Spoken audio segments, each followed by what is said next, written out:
In Bharat, many people go through Ramayana. Many worship Ramayana.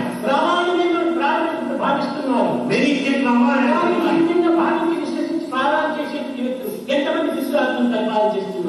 Having accepted it as the standard, worshipping it, how many follow the command of God? What is the use of going through Ramayana? What is the use of having faith in it? When you don't practice Ramayana, everything is useless.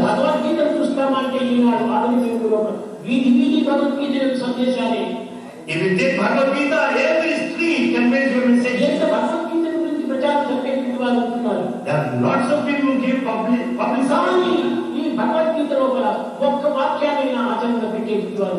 is there anyone who follows at least one sentence? No.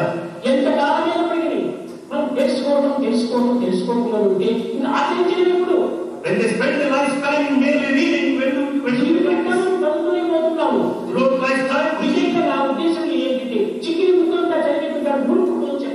according to Swami, the one who goes through all the books is a fool. If you just practice one word, when you want to kill anybody, you need pistols and guns. If you want to commit suicide,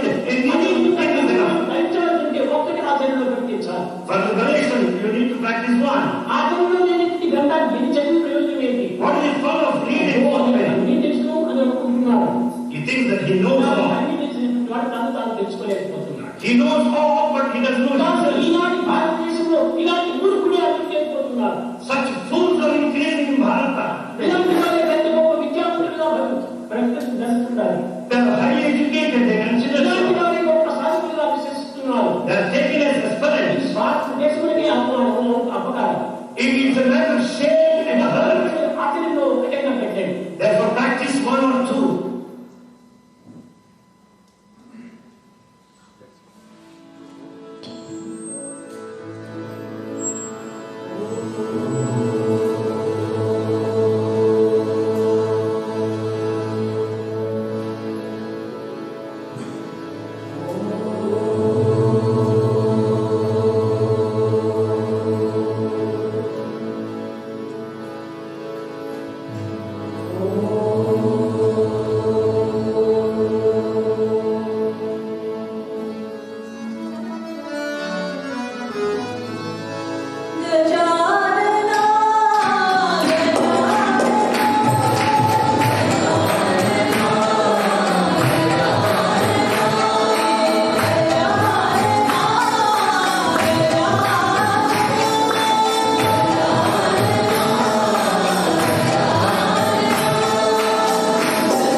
Sai Ram. Our humble salutations at the lotus feet of our Lord Bhagavan Sri Satya Sai Baba. Welcome everyone. Welcome to the first ever Sri Satya Sai Global Council in-person retreat. Indeed, it is our wonderful opportunity that Swami has given us to come together after many years in this divinely uplifting Sai retreat. We are very appreciative of all of you who have come here, overcoming many uncertainties. Pandemic news, COVID restrictions, COVID testing, mask mandate, other uncertainties about the structure of the organization and so on. But it is your strong faith and immense love, we are very sure, that has brought you all here. Immense love for Swami, strong faith in Swami. And I'm sure with everybody's cooperation and everybody's dedication and everybody's commitment, we will have this retreat not only a spiritually uplifting experience, at the same time, it will be a very safe and secure event, all with Swami's grace. It is said that a mountain cannot go to Muhammad. If mountain cannot go to Muhammad, Muhammad must go to the mountain. Now, our sages in yesteryear said this as in the expression of outreach of education, spiritual education or secular education, meaning when the aspirants cannot go to the educational institutes which are far, the efforts should be to spread that education wherever the aspirants are. Now, in the same context,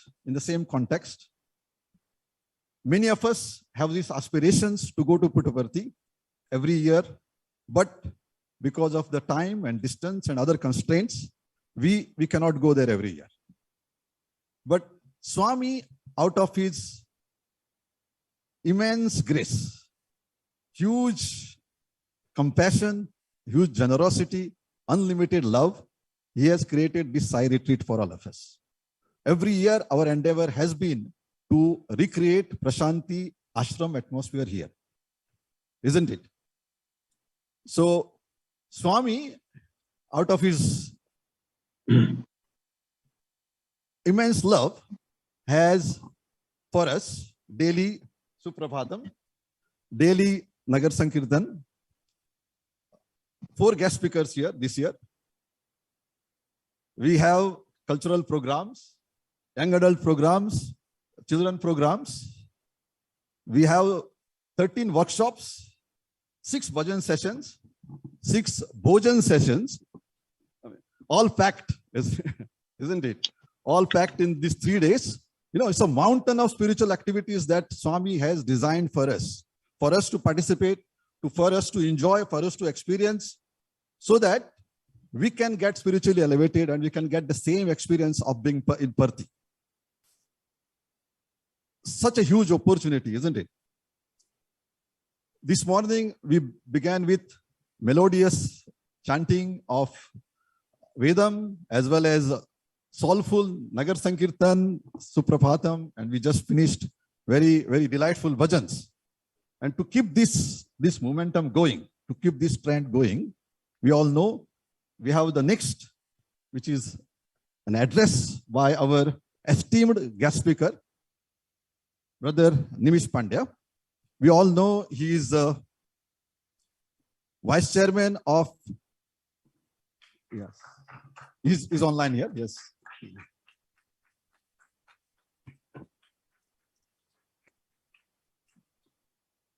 He is the Vice Chairman of our Sri Satya Sai Global Council. He is also the President of All India's Sri Satya Sai Seva Organization. But more importantly, Nimish Bhai is always remembered whenever there is a mention of Ashadi Ekadashi program in Puttaparthi. Isn't it? Because the whole program that is staged in front of Swami, he is, with Swami's grace, he is the main architect instrument behind that program. Especially the magnificent Balvikas dramas, those are staged in front of Swami. He has been the producer, he has been the director, he has been many times writer, and in fact, even the voice of the characters, those are produced and staged in front of Swami. All those dramas and ballets. Of course, I can go on listing his accomplishments. His whole family has been in Swami, very active in Sai organization for more than 4 decades. I know we are more interested in his address than his introduction. So without further delay, I would now hand over our Zoom platform to Nimish Bhai. There'll be question answer session afterwards. I believe there are some pencils and papers that are given to you. So if you have any questions, you can write down, and then we will have Nimish Bhai take them up after the talk. So over to you, Nimish Bhai. Sai Ram. Om Shri Sai Ram. Am I audible?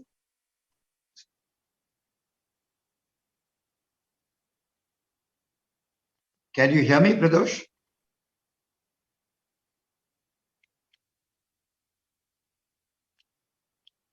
Hello, can you hear me? Sai Ram, Nimish Bhai, yes, we can hear. Okay, thank you very much.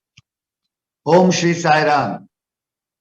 Offering my most humble salutations at the divine lotus feet of our beloved Master, I invoke his presence for this beautiful retreat that is happening. And I pray to him on behalf of all of us here today that he presides over this retreat every moment of it and guides each one of us as we go through this beautiful opportunity of living in his presence for the next 3 days, completely dedicated every moment, every second of the next 3 days at his divine lotus feet. I pray to him to guide us and to ensure that we progress on the path that he has laid for us towards his divine lotus feet with great vigor, with great intensity, and with great joy and happiness. Dear brothers and sisters, Sai Ram to each one of you. At the outset, I must express that I should have been there personally because, as brother just explained, this is the first retreat after the pandemic that all of you in the Sri Satya Sai Global Council of the United States of America in Zone 2, you have assembled here for a beautiful retreat. I remember going for a retreat in California many years ago, and meeting people in the United States has always been a great pleasure. And therefore, this time the loss is exclusively mine, that I'm not able to be there present. But I can already envisage the beautiful venue that you have, because Brother Pradosh and the team walked me through the entire venue the other day. And I know it's a very beautiful place that you're going to be spending the next 3 days. And more than that, the fact that we've all come together under the divine umbrella itself is a great momentous occasion in all our lives.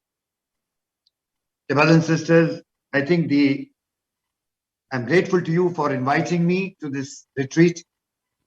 And I know I am the opening batsman to 3 very accomplished devotees who are going to follow me in the next 2-3 days. Brother Cosby, Bhava, Sudarshanam, and Manohar Gandhi.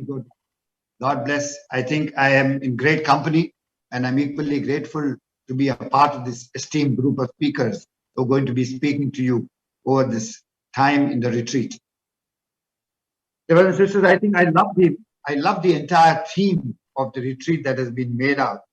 I think living life in his way is really the key that we should be all talking about, thinking about, and practicing. To me, I must confess that I'm really not a great spiritually evolved person in that sense. I've been a very practical lawyer in my life, and but I've been very lucky to have like the many millions who have been touched by Swami's grace, love, and affection. I too, with my family, have been very lucky to be having been involved with Bhagwan and received his grace and his personal at a physical level for my entire family. I hail from a family of lawyers, and yes, my two younger brothers studied in Swami's college. My wife has been a Balvika's guru, and I was probably the latest to be transformed by Bhagwan to be joined in the state family. And we were also very lucky because Swami entered our home through Balvikas. It was my youngest brother who was the tiny toddler who went to Balvikas and came back home to a family of very practical lawyers who were very surprised as to what the little toddler was coming back and reciting good thoughts and great things, which were like not the normal things that what a family of lawyers would speak at home. But then his entry followed with great vigor when my mother associated herself with Swami. And then it just happened that Dharmesh, my youngest brother, his Balvika's guru is my wife, Kamala, who happened to be that time teaching him in the Balvika's class. So I think the story began with Swami very strategically entering all our lives through Balvikas.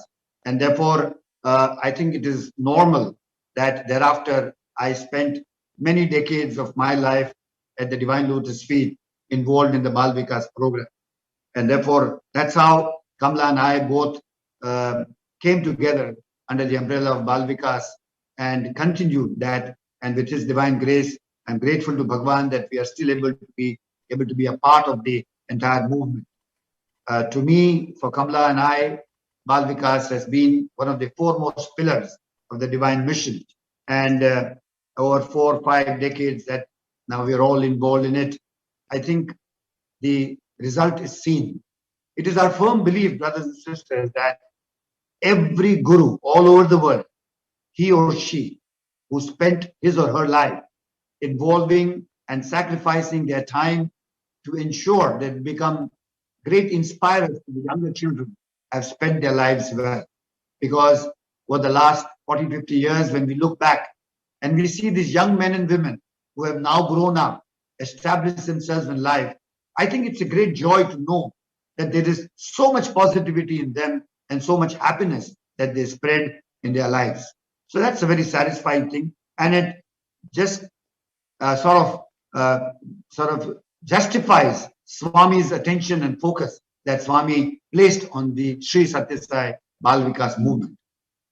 Dear brothers and sisters, coming back to the theme of this entire program, as I said, living life his way is really what we are all born to do. This is really what we are all taken birth on earth and blessed by Bhagwan with the human form to do. I always look back and see that the very purpose of life, if you listen to Bhagwan Sri Sathya Sai Baba, I think he greatly emphasized on the fact that human birth has a very, very high goal setting in life. We as human beings, the way we perceive ourselves and the way we see why we are born is really laid down so beautifully by Bhagwan. And I think we need to ponder over it at whatever stage of life that all of us assembled here may be. Bhagwan always said that human birth was unique. We described us as a reflection of his own divinity. I used to always wonder when Bhagwan said that you and I are one. It was very good to hear it. It was very good to clap on it whenever Bhagwan said. But in a quieter moment, when you sit back and reflect on this great sentence that Bhagwan said, that you and I are one, is an amazing goal setting and a path forward for us. That I'm not different from him. This is something very, very special. Therefore, if you go to see every religion, mankind throughout the breadth and the length and breadth of this world, whichever religion he followed, probably missed the mark when he said that if you are a Hindu, you were told Divyatma Swarupdula. Isn't it amazing when you reflect back? Continuously and consistently, Bhagwan never addressed us as Mr. and Mrs. or brothers and sisters, that we may say, but Bhagwan always unequivocally, consistently mentioned Divyatma Swarupdula. a point to be pondered about. That I, as a human being, am not an ordinary person. I am a reflection of God. And God is me and I am God. Fact one. Existence divine. Let's see the goal. Every Hindu was told that moksha, attaining the end purpose of life, was moksha. It was never living and eating, drinking, sleeping, as Swami used to always say. The second dimension, even if you're a Muslim, you were told that Noor-e Khuda ho tum. You were never said that tum bakri ke bache ho, tum iske bache ho. No, you were always told that Noor-e Khuda ho tum. You are the reflection of the Noor, the divine light. And what was your goal? Qayamat ke din Khuda ko jawab dena. On the day of judgment, you will have to answer your God. If you're a Christian, the same dimension, that you are a reflection of divinity. And the day of judgment, you'll have to answer your God. And therefore, it is very, very shocking and unfortunate that in today's world, when we all go to school, and you must be realizing when you went to school and when you asked your teacher the question, which kingdom do I belong to? And you know what the teachers told you? You belong to the animal kingdom. You don't, I mean, this is something which is rubbed into our minds right from childhood, that you belong to the animal kingdom. It is only when Bhagwan comes on earth that he tells us and corrects this perfect vision that you are not an animal, you are a reflection of divinity. A fundamental change course of action and lifestyle begins here, brothers and sisters, according to me. The second dimension that I like to stress upon is knowing who Bhagwan Shri Satya Sai Baba is. Surely we know that he was no ordinary saint. He was not a guru. He was the ultimate power that rules the cosmos, who came in a human form to tell us exactly what we are. I remember as a young man, brothers and sisters, when I came to Swami for the first time, I was very brought into the presence of Bhagwan by accident, and surely because I was bringing my mother to Swami regular time. And the thing that impressed me most as a young mind in my first interview was when Swami caught hold of me and said that, look, you and I are one. There is no difference. God resides inside you. You know, this identification or the definition of God and the address of God were two stunning things for me when I met Bhagwan for the first time. That here is a person who says that you and I are one, that God doesn't reside anywhere else. God resides inside your heart.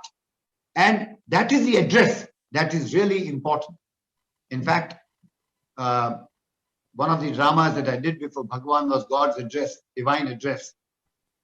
And this first experience of mine was brought out in this drama by me, that God doesn't live in Prasanthi Nilayam, God doesn't live in Bangalore, God doesn't live in Kodaikanal, God lives everywhere. But the source of energy is Prasanthi Nilayam, where he decided to be born as a human being to tell the whole world that I reside in your heart. But that is only an indication of the journey. The journey doesn't end by this statement. Man was brought to Prasanthi Nilayam. Prasanthi Nilayam was the place where all of us assembled. And our journey towards knowing that he resides inside our heart began from there. How much we have traveled towards this journey is a different story. Because I know it's very easy to say that God resides inside the heart, but very difficult to practice this in day-to-day life. And I remember many times when I got the opportunity of saying a few words in the divine presence, and I used to very boldly and smartly stand on the stage in Prasanthi Nilayam and say, God resides inside our heart. And after the speech, everybody would clap in the Sai Kulwant hall. And as usual, when I used to go and touch Swami's feet, everybody would believe, oh, Nimish has spoken so well. He's so lucky. He's going to touch Swami's feet. He's spoken. Everybody is happy. But Swami, below his little murmur, he would tap me on my head, says, you only talk, but you have no experience that God is inside you. This journey between knowledge and experience, brothers and sisters, was a very strong indication that I got from Bhagwan. That knowledge is one thing, but experience is a far-off system from knowledge. In fact, I remember Swami's famous words when he was inaugurating one of the halls in the Radio Sai Center many years ago, when he told the students that the steps are very clear. There is knowledge. Knowledge has to be skilled. The skill must reach into action, and action will create insight. And therefore, to me, brothers and sisters, I think the greatest underscoring of the message of Bhagwan is action. Many of us know what is to be done. Many of us have full knowledge. We know exactly what Swami has said and exactly what Swami must have quoted at what point of time. It's like we lawyers, you see, we quote judgments left, right, and center. So we quote Swami left, right, and center all the time. But never comes that moment when you sit quietly and know that all that Swami has said and all that I have repeated as a parrot, how much has gone into practice is something. I remember as a young man during the opening of the Human Values program, and I was lucky to be one of the first trainees under Bhagwan directly for human values. And Swami used to say, when we asked Swami, what is this human value? He says, nothing but action, action, and action. So brothers and sisters, I think the underlining sort of homework for all of us is the action part. That is, we should not get stuck with the intellectual exercise or the memory exercise or the exercise where there is a great penchant to present yourself before the world as all knowledgeable, as all knowing, but to present before the world as all practicing, all experienced. Because when it is only knowledge, it is speech like what I am doing.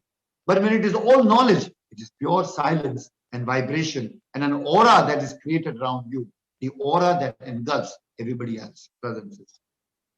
And to this extent, I think it is very, very important for us to underline the next 3 days when we are in this, while we hear everybody, while we contemplate on everything, but that decision that post these 3 days and even during these 3 days, action is very, very important for all of us. Because without this action, it is very, very difficult to reach the divine lotus feet. And action is necessary because it is, as Bhagavan always said, that the whole process of being able to act begins with the first thought. And therefore, purity of thought, purity of word, and purity of action is what Swami always harped on. And if you go to see, everything begins there. Sow a seed of thought, reap a fruit of action. Sow a seed of action, reap a fruit of habit. Sow a seed of habit and reap a fruit of character. This is the preparatory part for going quiet and understanding and relating to Swami inside your heart.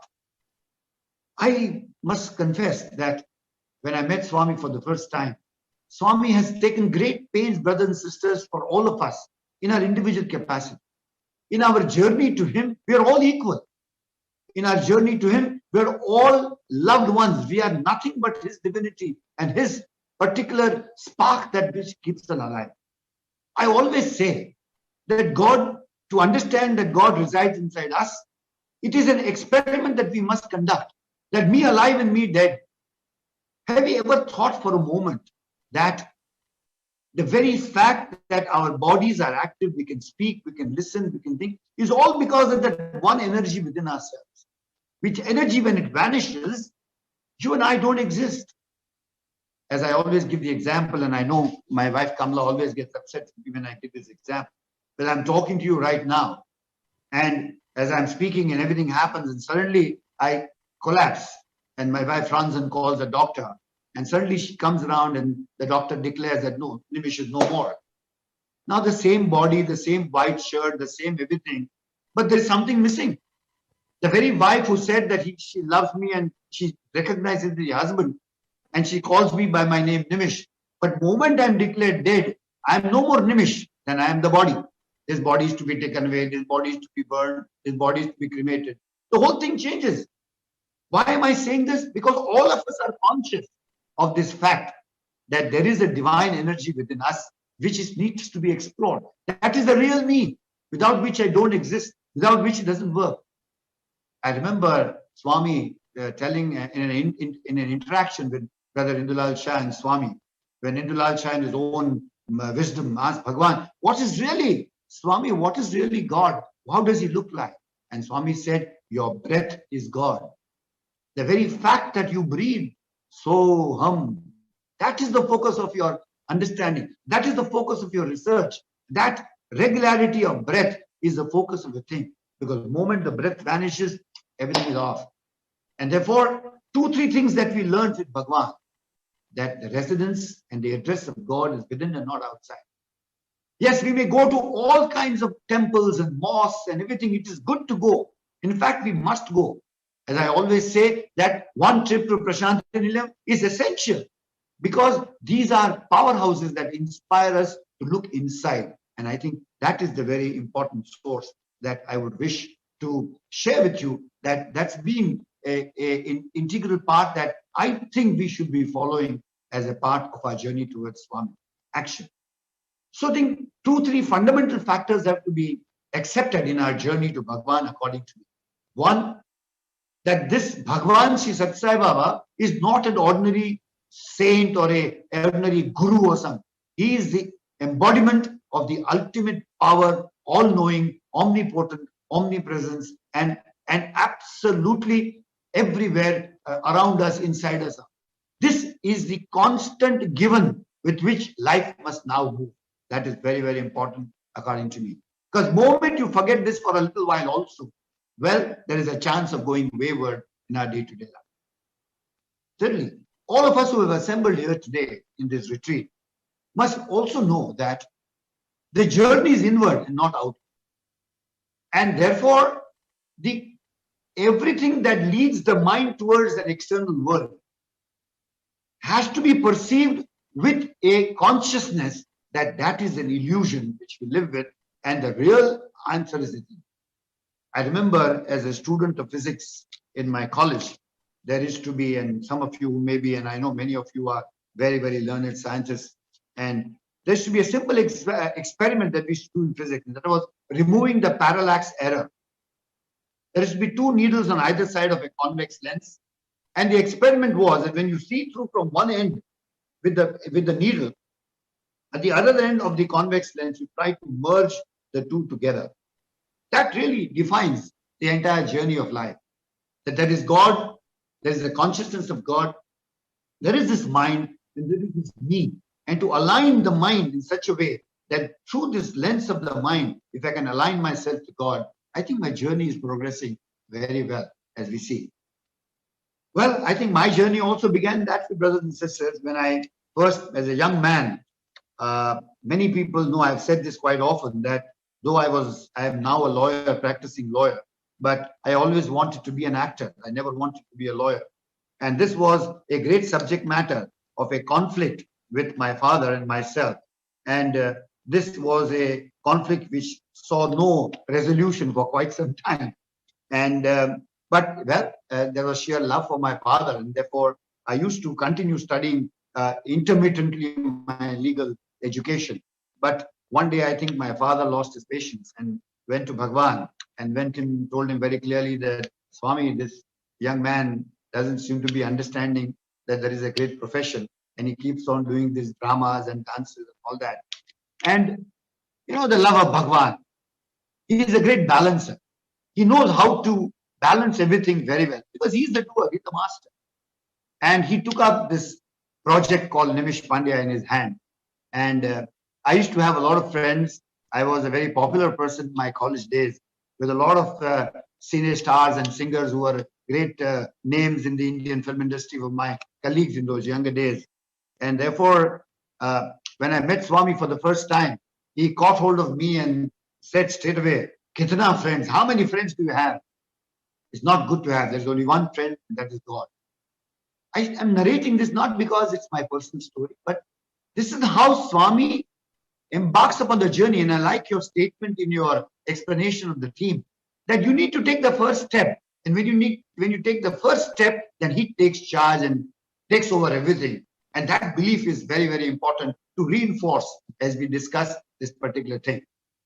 I met Swami for this. Swami lambasted me left, right, and center and said that you cannot have so many friends. Friends are friends. As long as you have money in your pocket, you have friends. The day you have no money, there will be no friends. And remember, there's only one friend, and he's God. And he pointed to his chest that there is a. So I transitioned from a few hundred friends, as they call in as young people. Every young man has a lot of friends. They can't live without friends. But here was me also like that. But with one stroke, all those friends vanished, and there was one friend in the physical form of Bhagwan Shri Satya Sai Baba. So I was very happy, transition to this new friend, and those were very beautiful days. You think and he will grant it. You say and you will grant it. You wish and he will grant it. Like a very good friend, he would grant everything that you want at that point of time. But then suddenly, as the experience teaches, you go in the cold storage, and then suddenly there's a loss. And so I too got shocked. Because here was a friend who told me, you don't plan anything. I've planned your entire life. Every moment of your life I've planned. And then suddenly I find that this friend is playing truant and he just doesn't look in my direction. I don't exist for him. But that's when really the journey inward started. Because those were the days in my life when Swami decided to ignore me. I mean, focus on me with great effort to ignore me in every way. That life changed to realize that inside, this master is inside and not outside. The journey began. Bal Vikas became more relevant. The entire education in human values philosophy started saying that, really speaking, it's a conscience. We are inside. It is this conscience that needs to be heard. It is the whole process of taming the mind, quietening the mind, and increasing the volume of the conscience. On the EHV front, brothers and sisters, I'm sure there are many EHV teachers in this retreat right now, but I must share with this with you very specifically, that when the EHV program began in India, everybody thought Satya, Dharma, Shanti, Prem, Ahimsa, keywords, give lectures. There is a lecture on Satya, there's a lecture on Dharma, there's a lecture on Shanti. Everybody is a great protagonist of all the values, and everybody thought their own. But then Swami realized these guys have gone crazy, and he shut the program once. For 6 months, he shut it. And then after 6 months, when all of us were shocked why Swami stopped this, one day Swami called us in the Mandir in Prashant. We were just 100 of us.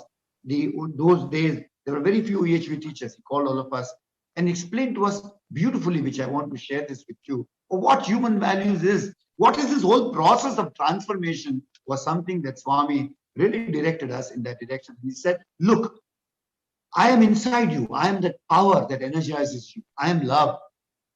And I'm inside you and I'm talking to you all the time. I'm prompting you from within. I'm constantly every second prompting you from within. But you are there is so much cacophony in your mind, on your vision outside, that you have no habit of listening to the inside. But I am love. When this love reflects as thought, it becomes truth. When this love reflects as a feeling, it is peace. When this love reflects and continues in a uniform manner and comes into action, it is dharma. Now, this understanding of human values, that it is the integration of the thought, word, and deed from within, was a very unique thing to understand that human values was not a subject. It was an experience. It was a unifying integration of the human thought, word, and deed. And an integration where the mind was the focus and the mind had to be quieted, because it is the happiness, the prompting comes from within. Brothers and sisters, Swami gave a lovely example when he said this entire, and I'm sure he did this with a purpose, because I was crazy about dramas, and he used to say, life is a drama, each one of you is a puppet. Each one of you is a puppet. And I remember when he told me that I have planned your entire life, don't do anything. And then I was very happy. I said, gosh, I don't have to do anything. I just sit back and relax. But then realized, no, that's not the path. You are an actor on the stage and you have to do your role. And whether the role is tragic, whether it's a comedy, whether it is a heroic role, whether it is a sad role, you have to do it to the best of your effort and offer it to Bhagwan. This offering to Bhagwan was a very important thing. Therefore, he is like a prompter. If you see in the olden days in the drama, there should be a prompter.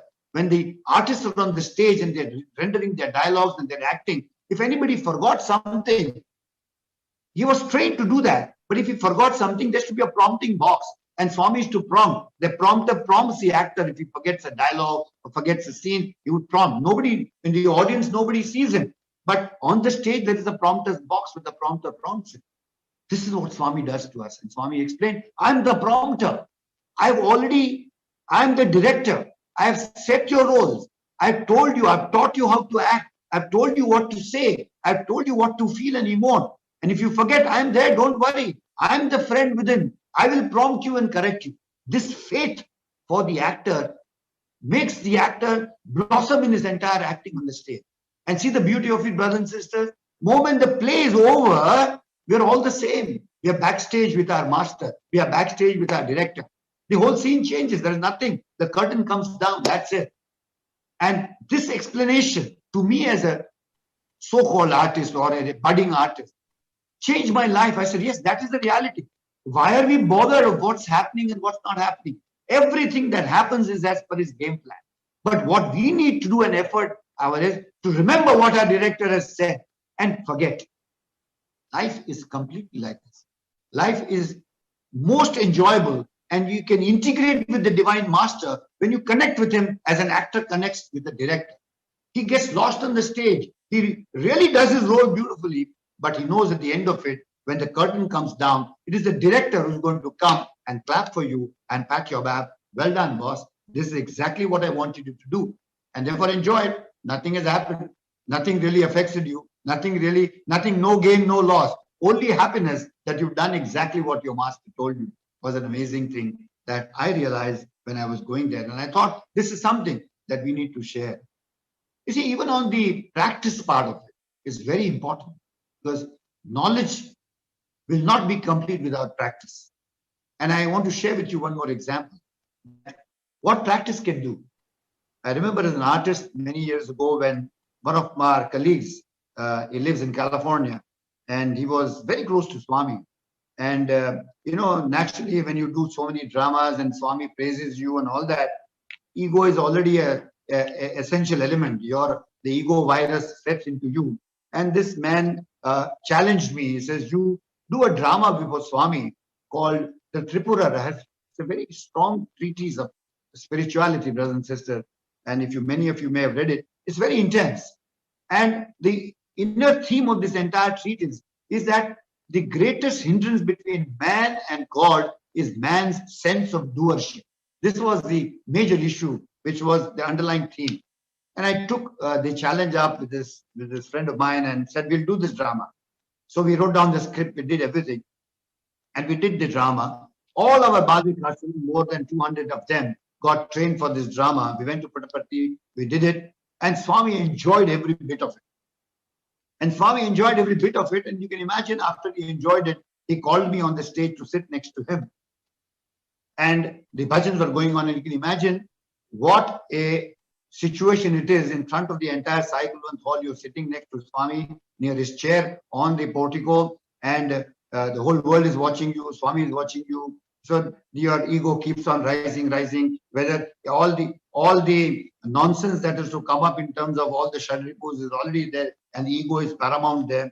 And suddenly Swami asks you, in Hindi, Swami has asked me, "Bahut acha drama hai. Kisne kiya?" It's a very good drama. Who did it? So I said, yes, Swami, we came from Bombay, all my Bal Vikas gurus. And I'm trying to be humble. I'm trying to be nice. And I'm saying, no, Swami, all the Bal Vikas gurus, all Bombay people. Acha, very good, very good. Again, after 2 minutes, Swami turned out, very good drama. Bahut acha drama. Who did it? So again, the peacock says, yes, Swami, we did it and all that. This went on, brothers and sisters, for 2-3 times. And ultimately, Swami asked me for the 4th time and said, who did this drama? And before I could open my mouth and repeat what, I'm also wondering why Swami is asking me again and again. And before I could say something, Swami signaled to the boy behind his chair, and the chair moved away. Halfway down the bhajans, even the artist not have. Swami must have got so disgusted with me and so upset with me that he just chose to leave that place. But, out of his intense grace, at that moment it dawns upon me that, Mr. Pandya, stupidity at its peak, you have presented a drama before God where the inner theme is that doership is the greatest hindrance between man and God. And here is God asking you personally, who did it? And you don't have the common sense to tell God that, Swami, you did it. It was you are the doer. And this was the tragedy of my life there. An examination which I failed miserably. I got up and ran towards the chair, and before Swami's chair could get into the car, I went and touched his, Swami, you did it, Swami, you did it. But brothers and sisters, missed the bus completely. It was Brother Indra Shah was there and he told Swami, no, Swami now he's learned his lesson. He'll never forget in his life what you have taught him today. And then Swami smiled and I left. And in hindsight, when I think why this happened, brothers and sisters, can you imagine? Habit. Habit stopped me from doing and saying what was the right thing to do. Because it was not inside. Inside was still the ego that I did it, I did it, I did it. This I factor is a horrendous factor, brothers and sisters. And therefore, I want to, in the background of what I've said right now, I want to come because my only credence and my only credibility to you is I can speak to you only because today I am the All India President and I probably have bruised myself tremendously in trying to learn what Swami always wanted us to learn in my life. And I would therefore say that it is very important for us. We are the Sri Satya Sai Global Council region, the United States of America, and region 2 where we have met today. I think the first question we need to ask is, why are we here? Brothers and sisters, this retreat is a retreat for an immense and great decision-making moment of our lives. We all need to understand that if you are with Swami, there is only one goal, and that goal is, I need to improve myself. If that is the goal, that we are all here to improve ourselves, then we are in the right place at the right time.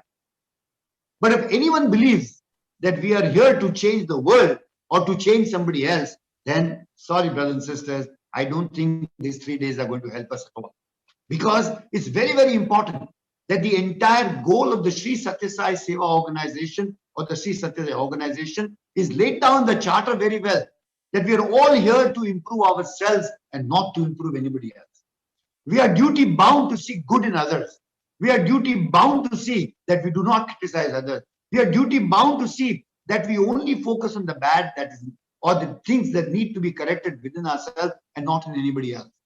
But you know, unfortunately, we are like the tail of the dog. Whatever we do, we are always back on the same situation. We are always upset with somebody who says something. We are always upset with somebody who does something. We always are judgmental about what should happen in the world, and especially what should happen in the organization, whether this office bearer should behave like this or not, whether this bhajan singer should behave like this or not. We are always judgmental about everybody else. Never have we thought for a moment that please apply the test to yourself and see whether I have been a better person today or not, is a question that we all need to understand very, very clearly, brothers and sisters.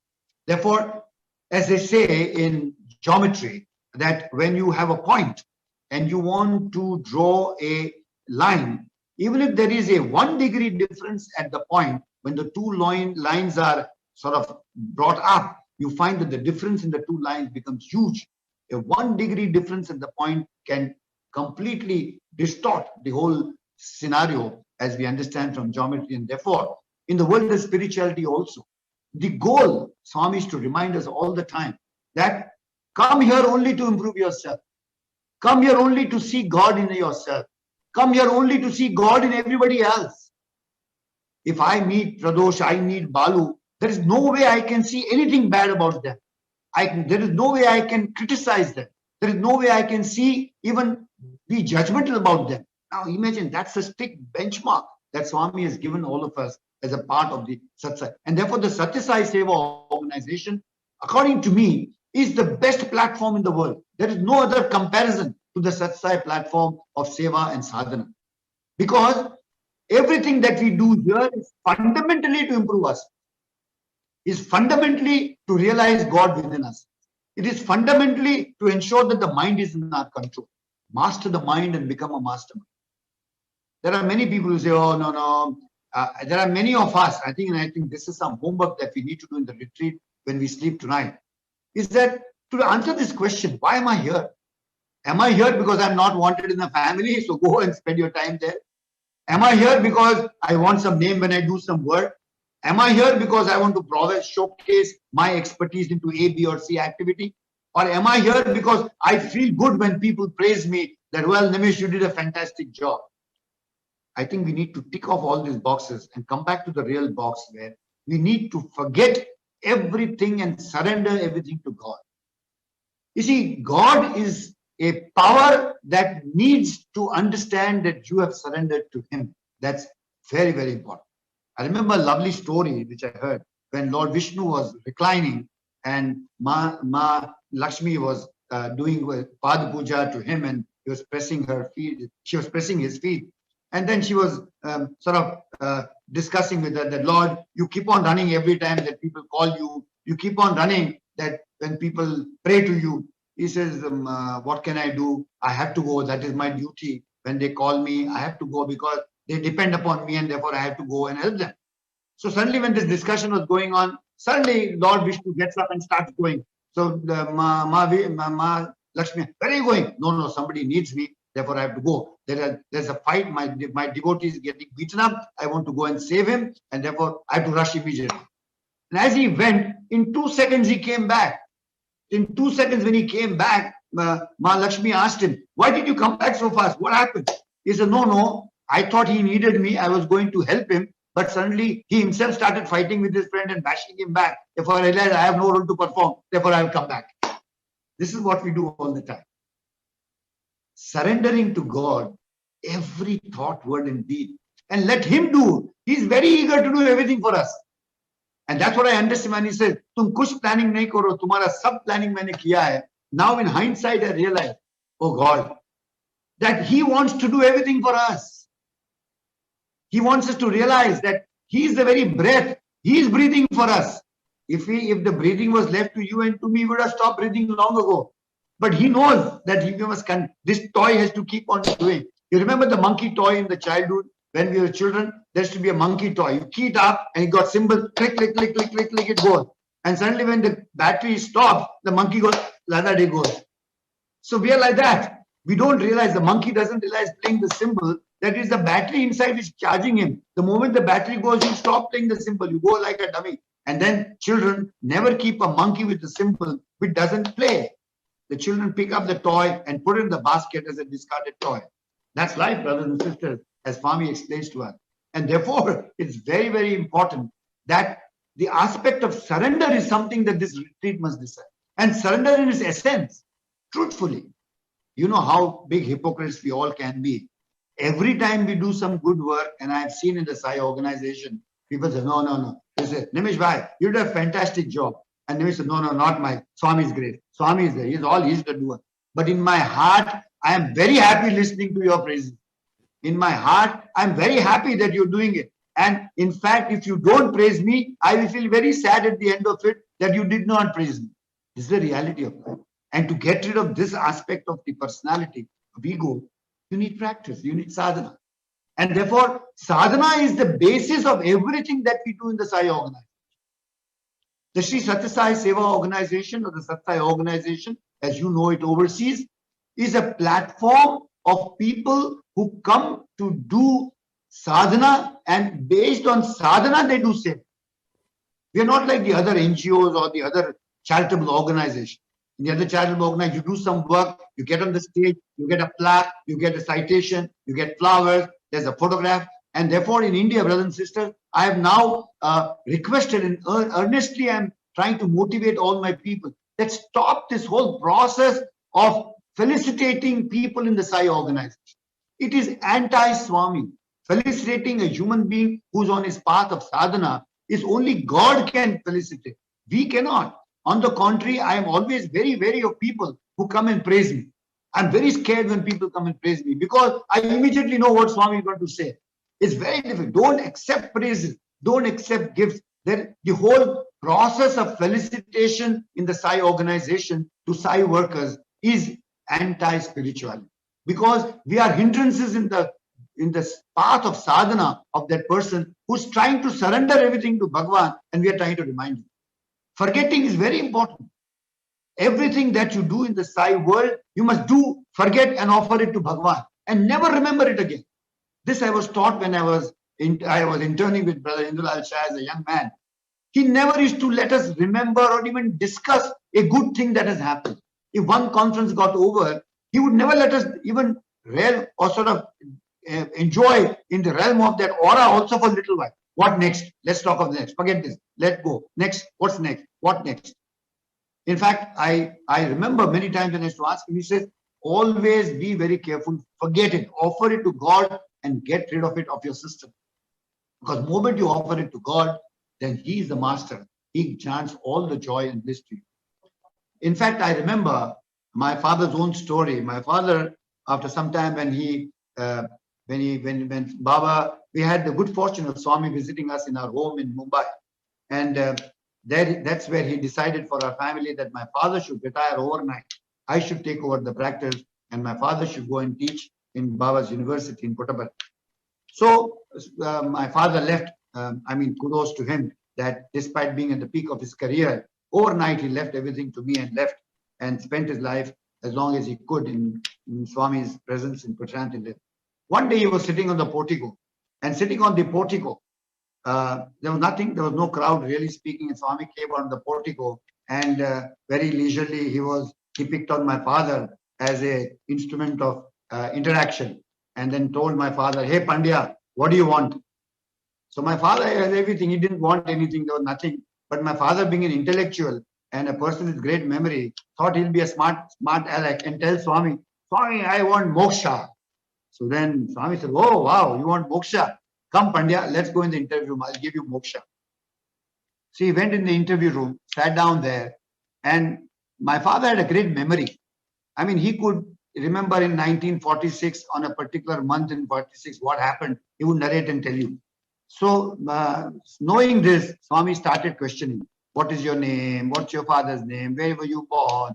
What did you do? When did you study? What are you doing? Like a barrage of questions that Swami asked him, and a equal repartee of answers by my Bhagwan back to Swami. And this went on and on for maybe 100, 200 questions. It went on 100, 200 answers coming back. You know, this rally at the Wimbledon and nobody giving up. Like that, it went on for some time. And then suddenly at the climax, Swami got up from his chair and said, "Pandya, if you remember so much, how will you get moksha?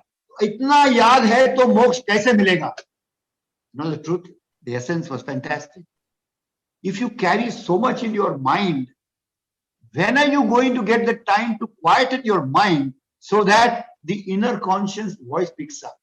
Brothers and sisters, moksha is nothing but constant integrated awareness of listening to the voice of the master within and acting in accordance with the voice of the master. Therefore, listening to the conscience is dharma, listening to the voice is peace, experiencing within is the peace. And therefore, in the platform of the Satsai organization, you'll find that the spiritual wing has all the wherewithal for a human being to quieten his mind. But we must go there with that objective. That is important. Bhajans, Nagar Sankirtan, or study circles, or Jyoti Dhyan, the meditation, all these have to be done with that focus that I want to constantly quieten your mind. But imagine if you're going to a bhajan as an event, who's dressing up how, who's going to sit where, who sang well, who didn't sing well, did you move from left to right, or that becomes a part of debate. Imagine the whole purpose is lost, isn't it?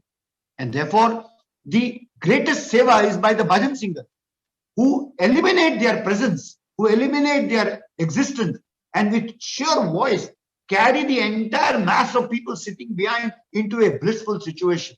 That's the time when Swami manifests there. That's the time when there is practice for mankind to practice how to quiet the mind. Because practice is important, isn't it? Therefore, constant bhajans, constant study circle, constant jyoti meditation, repeatedly done. Because you have to form the habit. Because if you don't have the habit, you fail the exam as I failed, remember? So you fail the exam. Therefore, constantly you need to practice. And therefore, the spiritual wing of the Sai organization is an integral part. We cannot forget this situation. We need to understand that now service, Bal Vikas, education.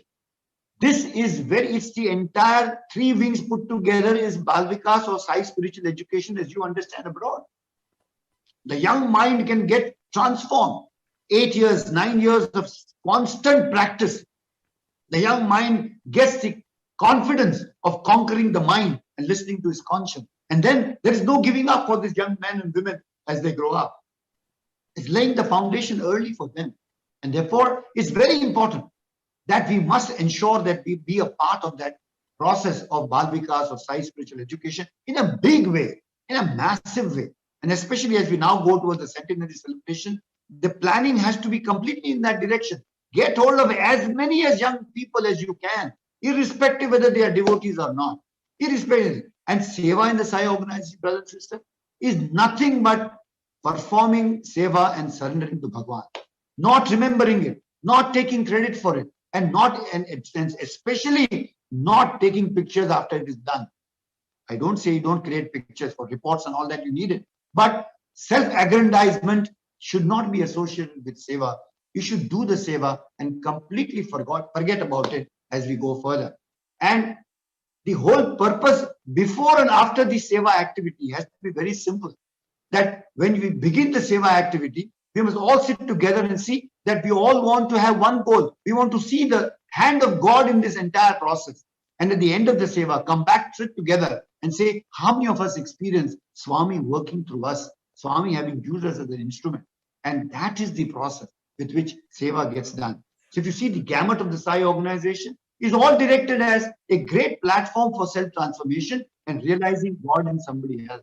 And therefore, if it is understood, contemplated, and sort of pondered over from this perspective, great benefits, brothers and sisters. And as we go towards the centenary celebrations, I think it's important for us now, especially a great country like the United States of America, and great devotees who are a part of the entire system in all the regional centers and centers everywhere. The idea is there's always this discussion. How do we increase our organization? How do we get more people in our organization? My submission on this, brothers and sisters, is very simple. Don't debate how to increase. In fact, practice more and more. And the more people practice, the more you will be inspiration to others to join. And secondly, in the Sai organization, the regional presidents, the center presidents, all, according to me, and I share this with my what we call Samiti conveners in India, that if you read the few lines of the charter of the organization, it is say firstly, it is for self-improvement, but secondly, it says that the organization must create a platform for more and more people to come and join us. Therefore, if there is a SSSGC center there and there are 40 children, there'll be 40 mothers at home. Therefore, we should not be satisfied with one center of 40 children being conducted over 30 years. We should be having 30 mothers of those children being motivated to become teachers, SSSGC teachers, and they in turn in their area should collect 10 more children and run their own classes. So that's the difference in understanding. Even in Seva activity, involving more and more people from the community, irrespective whether they are devotees or not, is a very important dimension as far as my perception goes of the understanding of living with Swami. And I think that kind of a plan of action that can be done would be of great help as far as the organized. Therefore, understanding we are unique. There is no comparison to us. And therefore, focus on the work. Never focus. Nowadays, there is so much happening all over the world. But I think my humble submission for consideration at this retreat is that let's keep our focus on self-transformation. Let's not worry. What is this Central Trust doing? What is this person doing? What is Nimish Pandya doing in India? What is X person doing in Singapore? What is Y person doing in California? That's not for us to see. Our job is to know that the master is with us. Our job is to see that I want to focus on self-transformation. I want to ensure that I become an inspiration for all around me and for my family. Involving the family is very important. I'm a strong, I use very strong word when it comes to people who don't serve the family and don't look after their own family, but they are all out in the world to serve other people. I think this is wrong. Such people should be counseled. That first, earn the love of your people in your own family. Seva is an attitude, it's not a project. Service is an attitude, not a project. Service is an attitude that lives with you 24 hours. And then individual attitudinal change at the personal level, family involving in Seva, like poor feeding. Narayan Seva, as Bhagwan explained in India, was very simple. That every time I eat my food, I pray to Bhagwan, I take a morsel out, and then that morsel collectively to a poor feeding is something which is born out of sacrifice. It's not born out of my money bank balance that I buy food and give it. That also is good, not bad. But that's not sadhana. It doesn't come. It only adds ego that I had money and I spent it and I fed people. I may good because 10 people will tell you did a great job. But that's not the point. Sacrificing something and doing is really the act of service. And therefore, all our projects, whether it's the individual level, the family level, or at the community level, must be projects which are born out of sacrifice and done with a sense of surrender, which is very, very important. Debate. My last 2-3 points which I would like to make is debate. Debate in the Sai organization is not correct. We have to strictly follow what Swami has. I understand that many times there are debates whether this particular teaching of Swami is relevant to this community or not, whether this particular teaching of Swami is correct in this country or not. I think Swami is the master of the entire cosmos. Swami is the master of all mankind, black, white, brown, wherever they may be, man, woman, child. It doesn't make a difference, because human value, man, and self-amelioration, self-improvement is common to all mankind. And therefore, the practices which Bhagavan has given us, the practices that Bhagavan has told us are universal, applicable to all. When people follow Buddhism, they don't dilute Buddhism to suit a country. When people follow Christianity, they don't dilute Christianity to suit a community. Then if that is the case, if people follow Islam, they don't dilute Islam for somebody else. Whatever is the principle of the master has to be followed to the T. And therefore, the debate on the whether it is relevant or not. For example, in a country like the United States, this question must be always facing all of you, whether young men and women should work together or not. It's a debate, and you can argue both ways. Okay, but the fact remains that Bhagavan wanted that men and women should work separately. And that's it. There is no debate about it. There cannot be logic to it. It is Bhagavan's mandate, and you do it. Because if you see, the logic of it is very simple. That these are years of sadhana. These are years of self-improvement where you focus on, and you don't need digression. You don't need unnecessary attractions and distractions at this age. And therefore, there is logic, there is merit. Therefore, never doubt the merit of what Bhagavan has told us as far as our organization is concerned, and when we strictly follow. This is just one example. There are many others. The way we conduct bhajan, the way we do seva, the way we want to conduct our SSC program are all very starking examples of follow the master. Follow the footprints of the master. That is where salvation lies. And that's where, again, it boils down to why we are here. If we are here for some kind of position, some kind of gratification, that's a different story. But if you're there only for the purpose of what we are, I think that makes great sense. And brothers and sisters, remember, this master is always with us in all its splendor. He knows every moment. I want to come to a close on the story which happened to me. And when the Yajur Mandir was being inaugurated by Bhagwan during the last few years of his life, I was sitting on the portico with all the other office bearers of India and many other guests from all over the world. And as I was sitting there, it was announced that Swami is going to invite all the people, the guests on the portico, for a luncheon with him as a part of the inauguration of the Yajur Mandir. Brothers and sisters, all were excited. Obviously, everybody wanted to go for lunch with Bhagwan, and all the names were being called out. There were volunteers telling people, come, come, come, you come, you come, you come. At the end of all this, you come, you come, you come, I realized I was the only one there who had nobody to tell him, you come. And it was a shell shocker to me that everybody had gone and nobody had said that I should go for the. That was the moment in my life when everything collapsed. Like it was like 3.5 decades that I was with Swami. But that was a crashing moment. I just collapsed. I mentally collapsed. I physically collapsed. And I was in a turmoil emotionally. All the negative thoughts that Swami doesn't like me, Swami hates me, maybe I'm not a good man, maybe I'm a bad man, maybe this, maybe that, maybe somebody has strategized against me. I mean, everything negative that you could think of in life was all going through my mind. And tears were rolling down my eyes. And you know how the portico is, and I was staying in a building called N9, which is like 10 minutes walk from the mandir. And people don't leave you in peace when you're in trouble. Then they give, oh, Nimish, you're not going. Nimish, you're not going. Nimish, you're not called. And it makes matters worse. And I cried and I cried and I cried. And as I walked along the south block and was going to, again on the road, people asked me, sir, you're not there. Oh my God, it was horrible. I collapsed. I shattered, completely shattered. I went to my room and I cried. Now, one or two of my colleagues knew this, that this guy must be in a bad mess.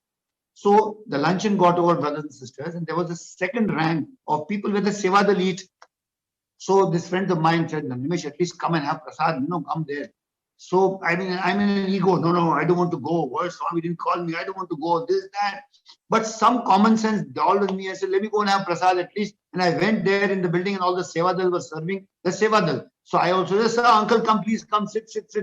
And then I'm sitting, uncle, you didn't come for the first batch. So they made it worse. Even when I was sitting there, they shattered my happiness there. I was hating to even eat what was coming there. And that was the problem there. Now, at the end of it, I had that prasad and I went home and I slept and I cried in my room like a baby. I think even babies cry better. I cried worse than that. But you know what happened, brothers? That was the turning point of my love for Swami and Swami's, my realization that what Swami means, what Swami must be thinking of. And I'm sharing this with you because all of us go through this. Does Swami remember me? Does Swami think of me? Will Swami do this for me? Will Swami be there when I'm in this difficulty? These are doubts.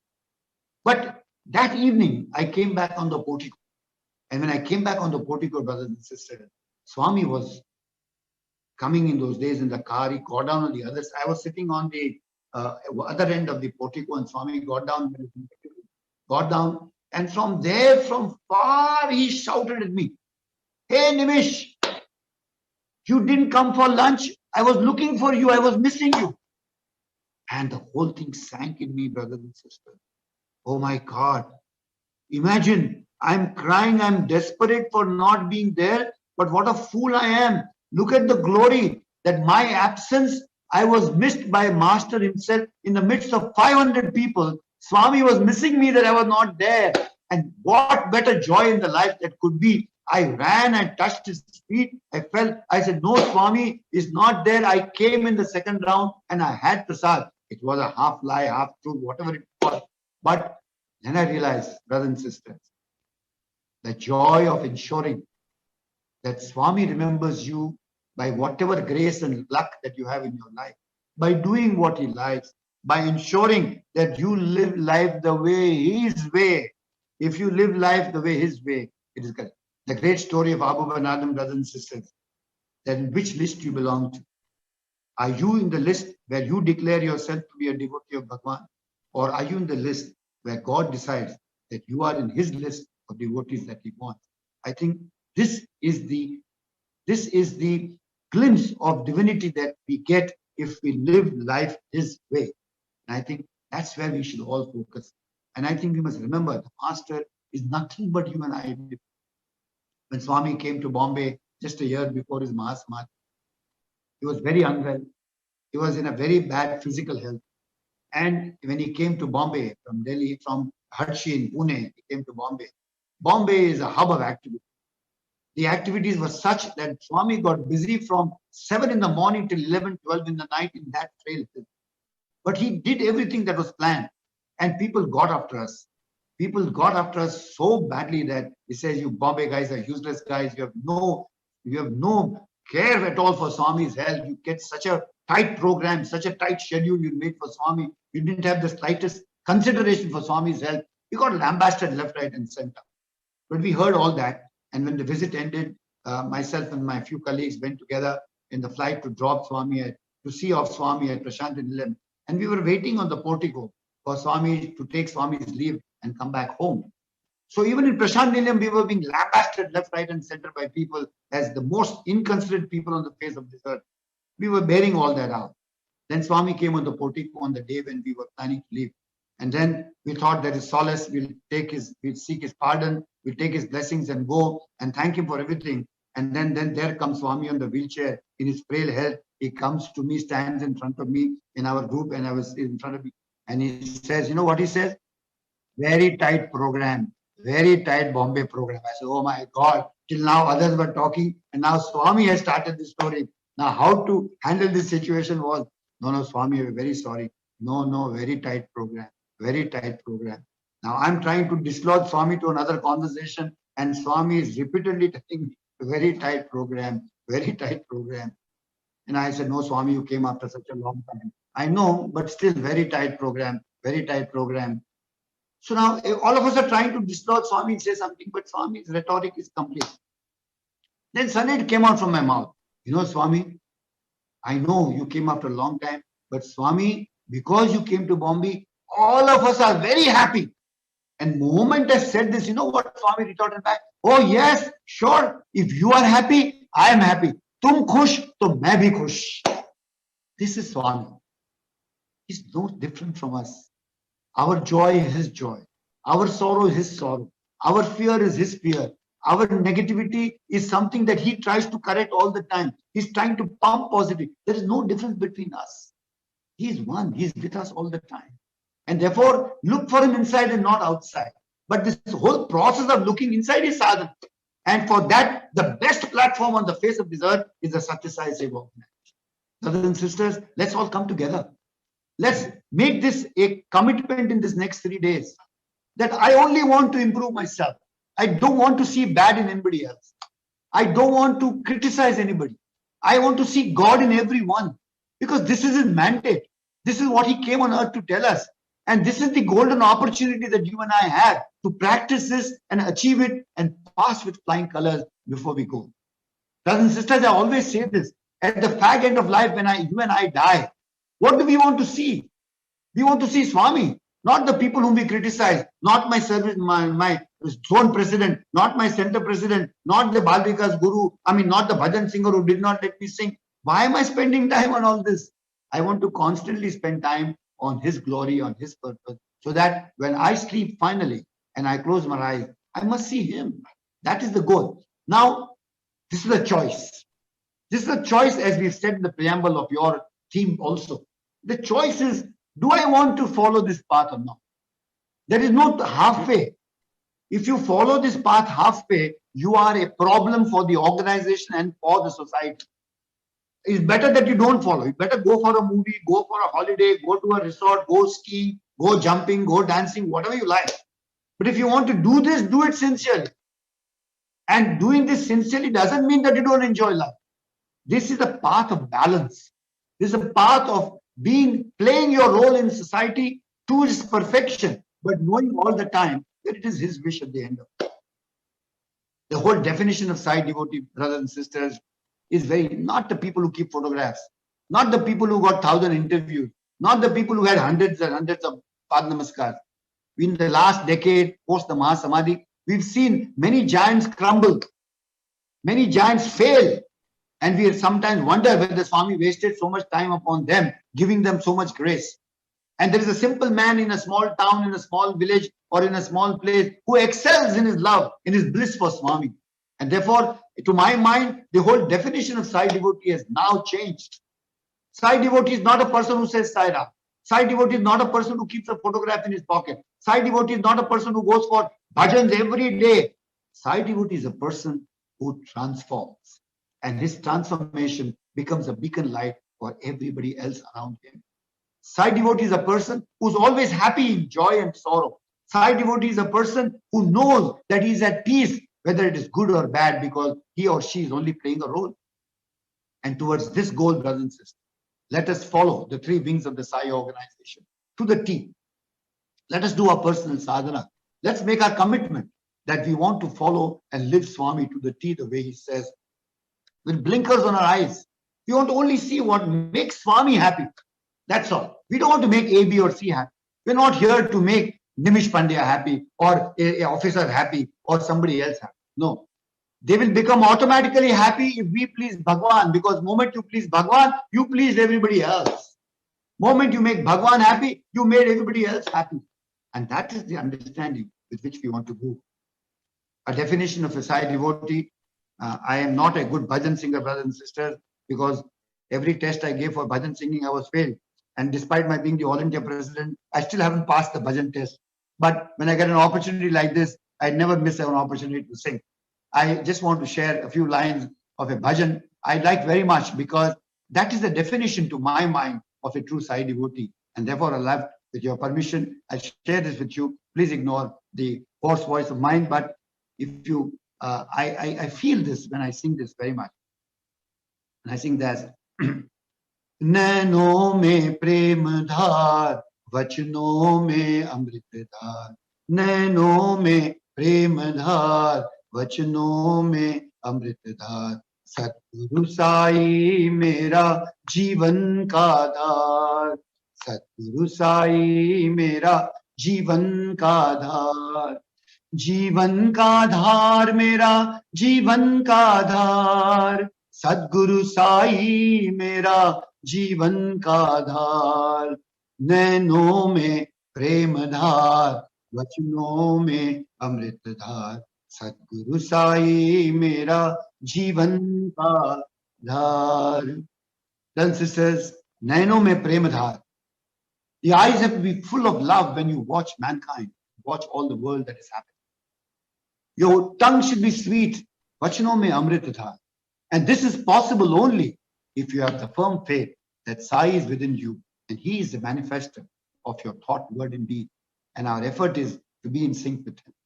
With these few words, I seek your permission. I beg your pardon if I overshot my time. I beg your pardon if I have not been able to convey what I need to convey. But I know I have just followed what Swami wants me to say. Thank you and thank you very much. And I'm extremely happy and I pray to Bhagwan that the next 3 days go action oriented and you take those resolves and those decisions as you go back home to your day-to-day life. To be always happy, to never be sad, to be always be enthusiastic and always remember that Swami is our doer and he is the master. Jai Sai Ram. Thank you very much.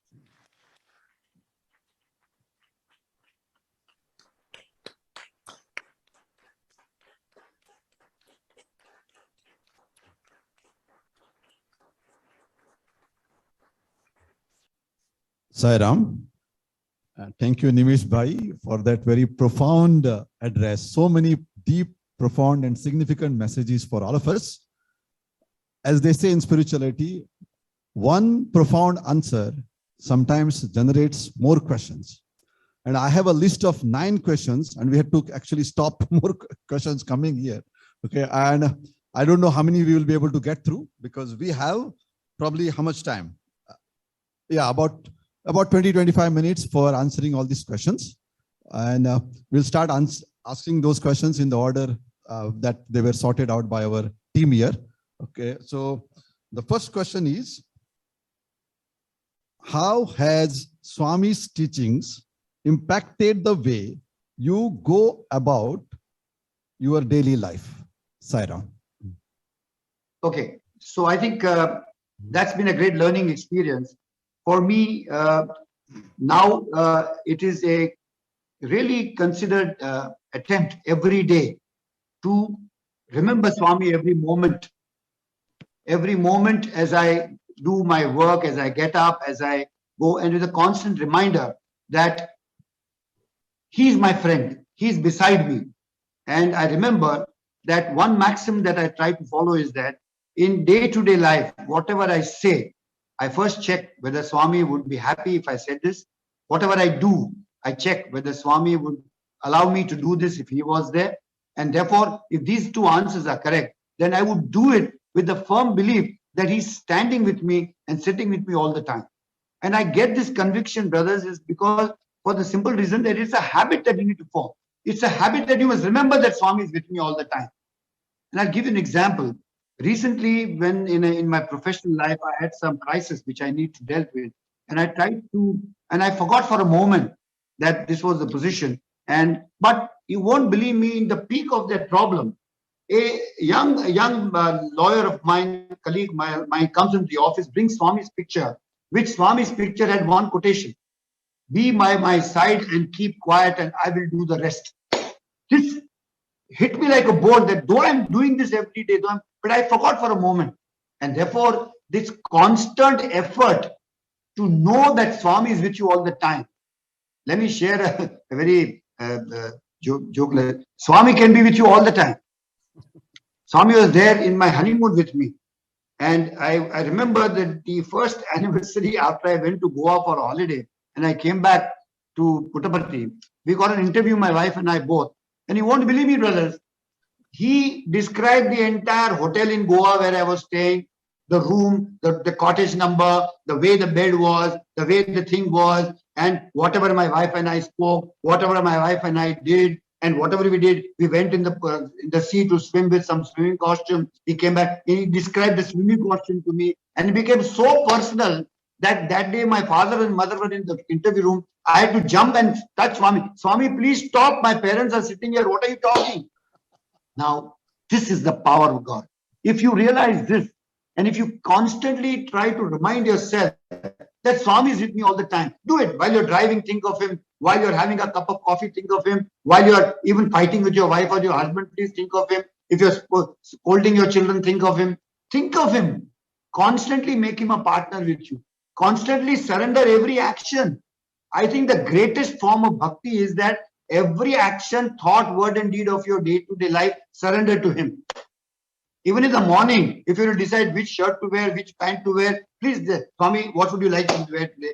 It's great. That is if you build that attitude, then you are building friendship with Swami, and then he takes over your entire life. He will ensure that you are happy in all situations. I think it is a constant integrated event that I have succeeded. In fact, let me give an example of a court hearing. I was arguing a matter related to a intellectual property right in the Bombay High Court. And when I was practicing the intellectual property, I was hearing that case. The opponent of mine was one of the biggest counsels on IPR. And the judge was a very strict judge. And I was the defendant. He was the plaintiff. So he started first. And when a master like him starts, he convinced the judge against me. Now, when my turn came, the judge would not allow me to open my mouth. He would say, answer this question. And the question that he put to me was that if I said yes or no, I would be in trouble immediately. I had no scope. Now, I was in such a dilemma. I had prepared so many things to argue, but he would not let me budge from this question. So what happened ultimately is I turned around. I called my client to the bar, and he thought I had some question to ask him. So when he turned down, I asked him. He said, yes, sir, can I help? I said, just keep quiet. Can you say Sai Ram, Sai Ram, Sai Ram? You won't believe me. I said Sai Ram, Sai Ram, Sai Ram. He said Sai Ram with me. And moment we finished 3 Sai Rams, 4, a flash came into my mind. And the flash came that this judge does not like a false statement in the pleadings. And I just turned like a tiger and told the judge, Your Lordship, I will answer your question. But first, Your Lordship does not like falsehood. Let me point out this falsehood to you. I tell you, sir, I just pointed that false statement in the limitation clause in the pleading somewhere there. And the judge said, Mr. Pandya, sit down. He pounced on the other side, lawyer who was a master. He's asking, why should I not dismiss your case? Brothers and sisters, he lost the case. And till today, we are both friends. We meet at the bar. He still doesn't understand why he lost that case. That's the power of Swami. That's what it is. And there's another case I know. There was a requisition matter where the government of India required a lot of properties during the war. And they were returning the properties back to the original owners now after 60, 70 years of freedom. And there was this very poor devotee friend of mine who was living in one of the small chawls in the room, and he was to vacate. He wanted time, and the judges were en masse passing orders of asking the people to vacate within 48 hours, 22 hours. And you won't believe me, in a bunch of 40 matters, mine is one matter where the common order is to be passed. But when I stand up there, I told this man, sit behind and pray to whichever God you want. He prayed, I prayed, and you won't believe me. In the bunch of 40 matters where normally the judge would have bundled the whole thing out and put it out, the judge pointed out to me, Mr. Pandya, what is your matter? And I got a chance to tell him there's a poor man, give him some time. He got time. Imagine. Swami can do this if you believe him. He can turn the world around, break all laws if he has to help you. But if you surrender to him, I think that's man. It's an attitude of life. It's an attitude of dedication to Bhagwan. And for that, you require to be very strict in your focus. You can't get egoistic. You can't be critical. You can't fight with people. You can't curse people. You can't tell people are bad and I'm the only good guy in the world. No, it's not what Swami wants. Follow, live his life, his way. And if you do this, this question of yours is answered very easily. It's an experience. Yes, Sai Ram, amazing. We will continue with the next questions. Yes, I'm open. Thank you. How do we fix or work on a bad habit, either for us or for our children? Is it too late? So questioner asking this question. Now, is it through what? Is it too late? Is the question. No, it's never too late in life. It is never too late in life. It is just a matter of commitment. It is a split-second decision that can change a human being's life with the grace of Bhagwan. Bad habits have to be worked upon. Bad habits are like something that you really need to work upon. For example, if you feel that you are very sensitive and you can't bear if somebody talks to you all the time, sublimating is a great way to do it. Offering it to Bhagwan is all the way to do it. Suppose anger is there. You have to pray to Bhagwan every day. Prayer is a masterpiece. Prayer is the greatest instrument to conquer bad habits. Bad habits will be there. I understand. It's not easy to get rid of bad habits. But prayer is a great balm. Prayer is a great solution. That prayer can not only make you leave your bad habits. I mean, imagine I could leave 100 and odd friends overnight only because of his grace. And that grace came because somewhere I must have prayed for him. Somewhere I must have prayed to him. And therefore, that prayer is an important situation. And prayer should be an integral tool of transformation for each one of us. We pray for our own bad habits to be improved. We also pray for the other people's bad habits. Every parent must pray to God to see that this child improves. To see, because there are only two ways. When you pray and transform yourself, you become inspirational. Inspiration is the only way that will transform somebody else. Message will not transform. Swami gave discourses for 80 years. And how many people transform because of discourses? Hardly anybody. I've seen people sleeping in front of Swami when Swami used to give discourses. Nobody changes because of discourse. It is the power of love. It is the power of inspiration of Bhagwan Siddharth Sai Baba that transformed you and me, that have touched our heart somewhere. Touching the heart is important. Sermonizing is not the way to transform people. Inspiration is the way of doing what you need to do and showing the other person that what you're doing is right and that is beneficial. That the whole path of increasing the Sai organization is through self-transformation by inspiration, not by sermonizing, not by orders. And therefore, it is never too late to improve yourself, never too late to decide to change a bad habit. For example, it may be smoking, it could be drinking, it could be anger, but you have to decide. And if you decide not with a sense of ego, I am going to leave it. No, it doesn't work that way. Swami, I want to decide to leave it. I want your help. Without you, I can't do it. We have to recognize the presence of Swami and pray to him. Prayer is the way. Without prayer, there is no salvation. Effort and prayer must go together. Sairam, thank you for that. Another very profound answer. Next, can you share some of the guidance Swami gave you as you prepared for and offered all the lovely Ashadhi Ekadashi dramas? No, let me put it this way, that it is Swami's grace from that perspective. Because as I told you, I never wanted to be a lawyer. I always wanted to be an actor. And the great balancing act that Bhagwan did for me and my father was that he convinced me to become a lawyer. At the same time, when I agreed and conceded to him, you see, when you agree with God and when you surrender to God, then God fulfills all your desires, brothers and sisters. When I surrendered to the demand of my father and Swami to become a lawyer, the grace of Bhagwan, when you make Bhagwan happy, when you please Bhagwan, the resultant grace is that you not only excel in the thing that you did not want to do. I must say that I'm not a very high-flying lawyer, but I'm a very successful lawyer and a very satisfying experience as a lawyer. But my innate desire to do drama, to do music, was also fulfilled by Swami at the same time. He did not let me leave it. He gave me an opportunity to offer all that at his divine lotus feet, which otherwise I would have offered to the world for money. But this was that every drama, everything, I could offer it to Bhagwan. So on one hand, he gave me the prestige as a lawyer, success as a lawyer. On the other hand, he fulfilled my entire desire to become to fulfill my yearning for artistry, for drama, for music. And I could offer everything to Bhagwan. Now, when this happened, everything was his inspiration. You see, whenever we sat down to do a particular theme, it always came from some discourse of Bhagwan. It always came through thoughts by other people coming together with only one goal. What is it that would please Bhagwan? and his view of inspiring me, I must share with you, is that Ashadi falls always in June and July of every year. And Swami is to start asking people back in March itself, what is Maharashtra going to bring? What is it that people from Bombay are going to bring?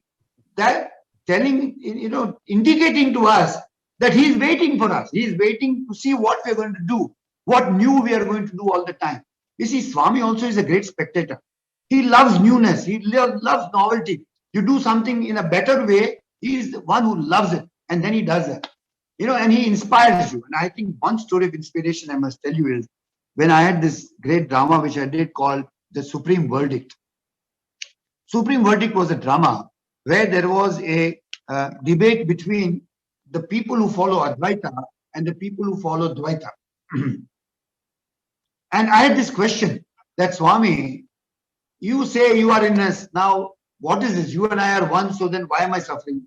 Or am I separate from you? These are all thoughts in my mind. And that point of time, this inspiration came. Because being a lawyer, I said, let's do a legal drama. And let's see whether Swami has an answer for it.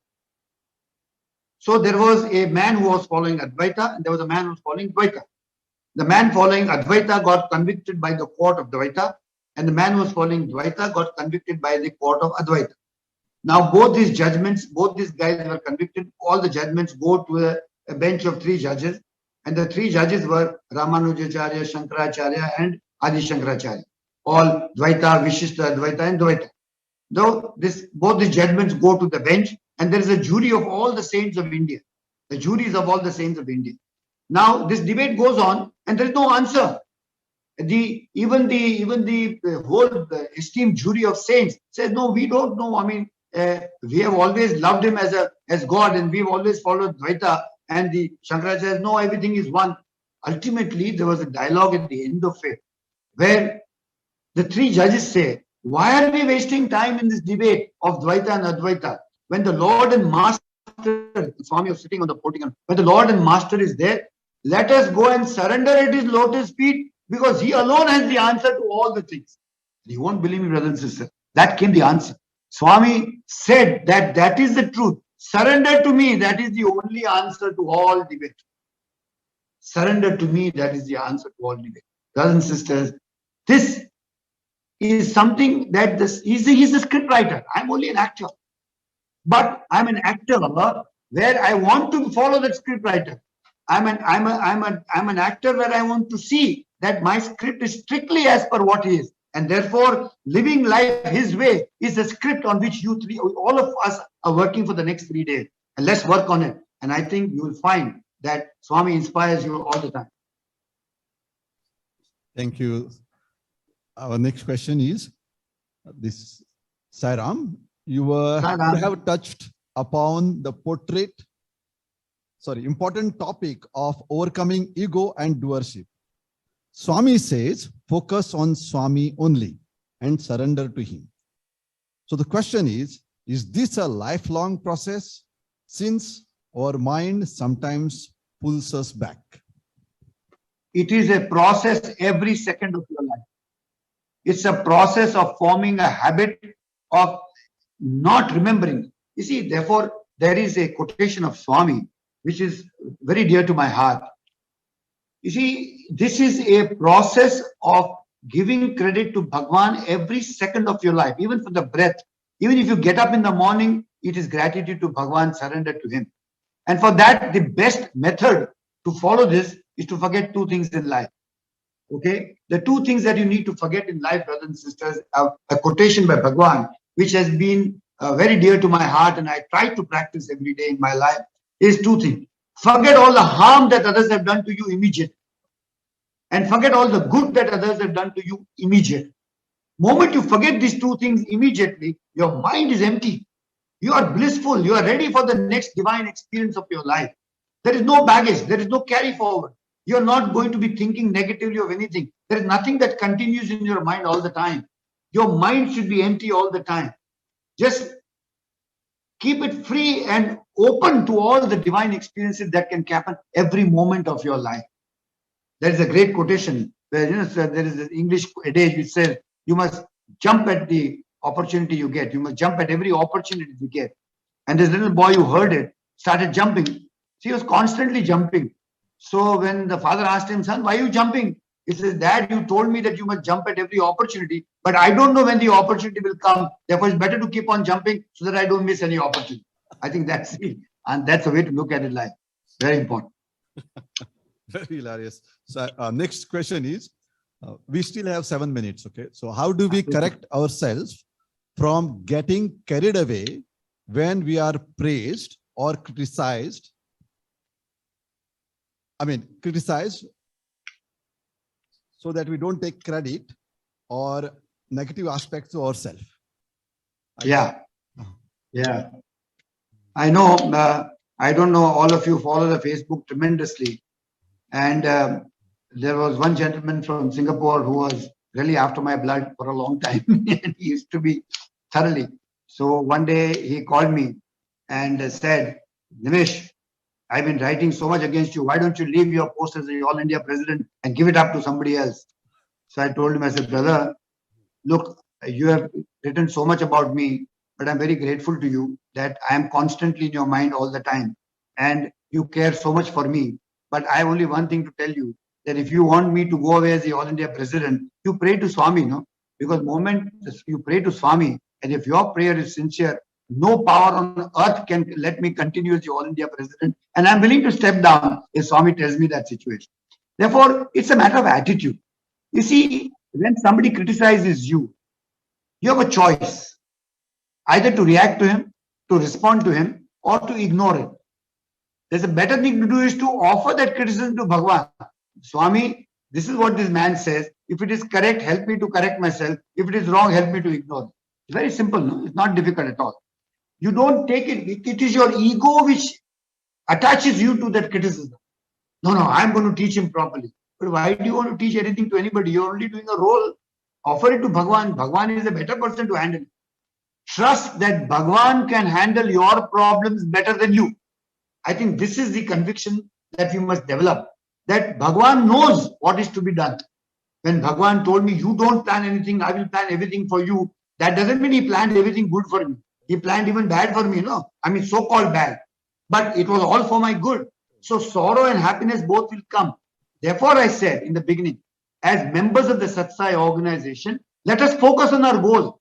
It's only people who don't focus on their goals who are looking up. You see, this will happen to people who have this habit of plagiarism, who have the habit of pleasing somebody else, who have the habit of hero worship of another human being. You should never do this. Or they have a habit of self-aggrandizing. If all these issues are corrected and focus is kept, you will get the power to forget. The forgetting is a very important thing. It's your mind control. It's your mind that doesn't let you forget. But if you conquer your mind and tell the mind, shut up, we should have the courage to tell our mind, shut up and shut down. Nothing doing. I'm not going to let you think more about this man. If let's say, if a person has said something bad about me, my mind will constantly remind me, will not let me forget. But if I am the follower of this maxim, forget all the harm that others have done to you immediately. Forget all the good. Stay fresh. Stay like fresh as you are just born again. Stay fresh that the next moment is the best moment of your life. If you have this attitude, I think you won't worry. It'll be very easy. Because see, very difficult problems are very simple to solve. Thank you, Sairam.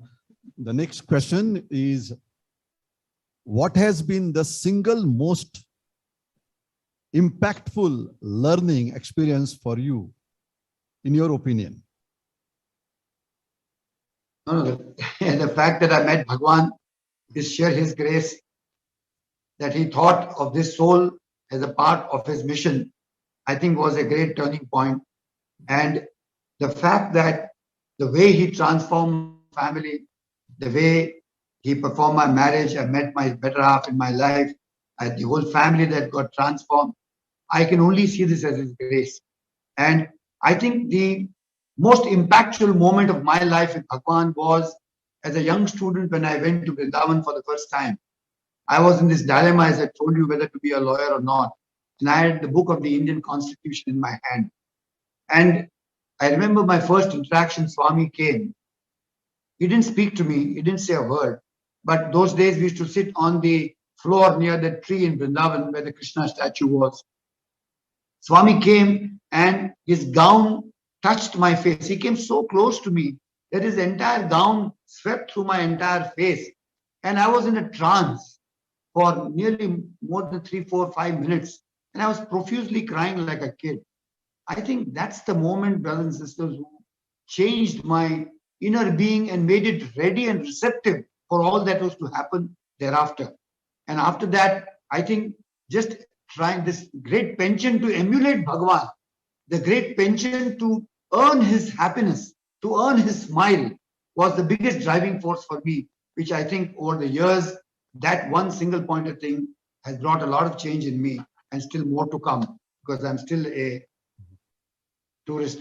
I'm still a person on the path of going on my journey as an end. It's just begun. I always believe that sometimes people get very happy when they, from a wrong road, they come to the beginning of a good road. But they forget that coming to the beginning of a good road is not the end, it's just the beginning. And I think we're all journeying towards the right path, having left our ways, different ways, to come to the right path, move in the direction. But I think his very presence, his interaction, his choice to deal with us during his lifetime was itself very impactful for me. I love him for that. Yes, thank you. We agree with you. Last question. I try to follow whatever you talked, at least some of that. But I cannot imagine, this is a questioner saying, but I cannot imagine myself seeing Swami or divinity in myself. Do you see God in mind or heart? You see, this question is born out of the brother's mind or sister's mind. It is born out of ego, I. When this sense goes that only God exists, the path becomes easy. God is not in the mind, God is in the heart. In fact, where the mind ends, God's manifestation begins.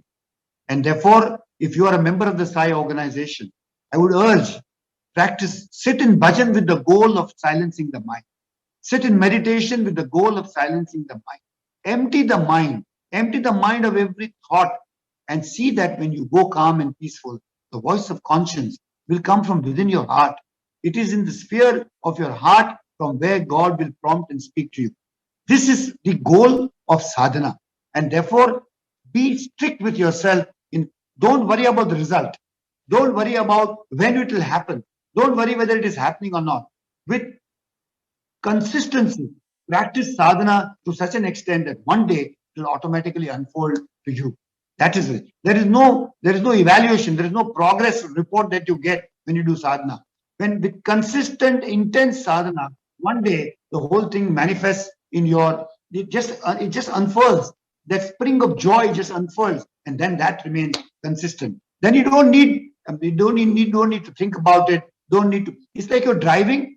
When you learn driving, it's very difficult. Whether you want to change the gear, when you hold the thing, whether to press the clutch, it's all a very difficult process when you start driving. But there is a time when you mastered it, you drive automatically. All the things happen on their own. In fact, you can chant, you can sing, and still drive the car most perfectly. That is the reality. That joy springs out of practice. Therefore, to the brother or sister who have asked this question, my humble suggestion would be, do not think, just practice. Shut your mind and practice. Thank you. Venkat, our Vice President of our region, will be doing vote of thanks. Sai Ram. Thank you, Sai Ram. Thank you very much.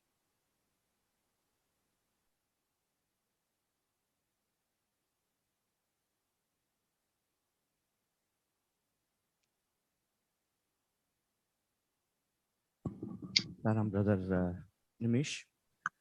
Saram, brothers and sisters. I don't know about you all, but I'm ready to go to Puttaparthi now. His grace.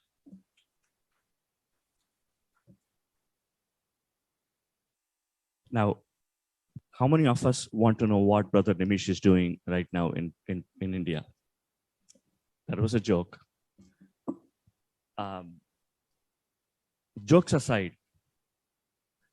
he transformed me as well. I started thinking about my Bal Vikas days when in my group three guru, one thing he said was, if there's anything you learn from Bal Vikas, just learn this one sentence: I am God. Starting with that, Brother Nimish very aptfully ended. Oh, by the way, I don't want to be the one who is in between you and a sumptuous lunch, so I would keep it very short. So he went through his life, starting with Bal Vikas, and started talking about how the program was very tight. I'm hoping that our program is not that tight and we have the energy and time to enjoy the program as well.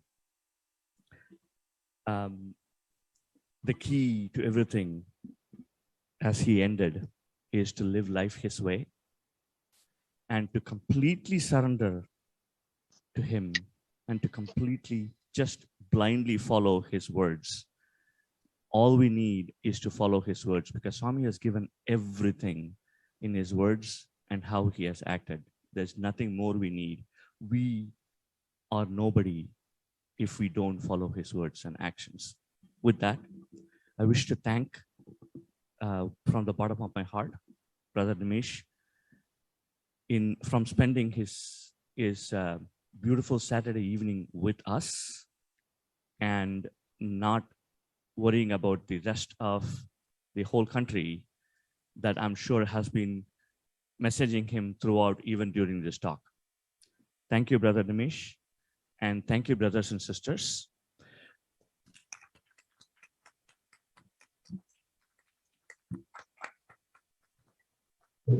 Just a couple of housekeeping announcements. The parking area, we have closed the front portion of the parking area for vehicles. So that front portion is completely open for you to walk around. One. Second thing is the outside dining area is open if you wish to go eat in the outside in the tents. Last but not least, if anybody wishes to go get Swami's darshan in Swami's room, please stay back until the rest of the devotees disperse from the devotion hall, and then you could go to Swami's room. Sir.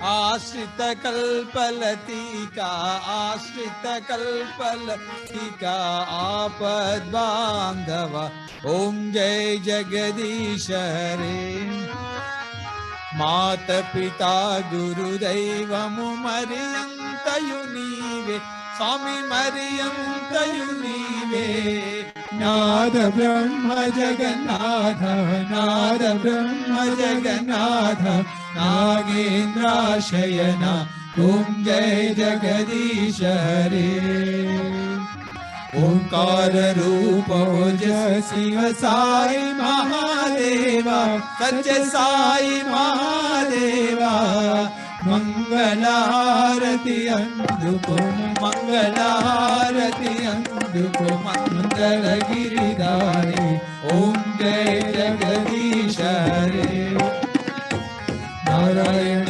Narayan Om Satya Narayan Narayan Narayan Om Narayan Narayan Om Satya Narayan Narayan Om Sai Narayan Narayan Om Jai सद्गुरुदेवा Narayan Narayan Om Satya Narayan Narayan Narayan Om Narayan Narayan Om Satya Narayan Narayan Om Sai Narayan Narayan Om Jai सद्गुरुदेवा Narayan Narayan Om Satyanarayan Narayan Narayan Om Narayan Narayan Om Satyanarayan Narayan Om Satyanarayan Narayan Om Om Jai सद्गुरुदेवा Om Shanti Shanti Shanti